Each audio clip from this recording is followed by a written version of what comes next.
mit dem Nachtzug, es hat schon was Romantisches. Es ist auch ein bisschen die Melancholie von früher und es ist sehr gemütlich. Man hat auch Zeit zu lesen oder vielleicht sich zu unterhalten mit den Mitreisenden. After years of declining popularity, night trains are back, and they're playing their part in reaching climate neutrality by 2050. To hit this Green Deal target, the EU will need to reduce 90% of transport CO2 emissions. The European Parliament designated 2021 as the European Year of Rail. Sustainable train travel will be promoted throughout the year with special events, debates and themed activities. The transport sector is unfortunately the only sector that since 1990 hasn't succeeded to decrease their carbon emissions. We want to be able to travel, hopefully in the future again, but we have to do it in a better ecological way.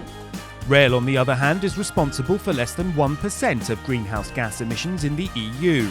Parliament wants passengers to be better informed about their rights, and the elderly and disadvantaged should not be left behind. Improving access to trains and the connectivity of the European rail network is a priority for MEPs.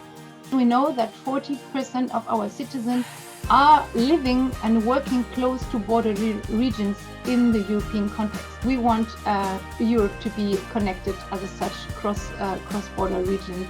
Promoting and modernising Europe's rail networks will not only help with the green transition, but also support European engineering expertise.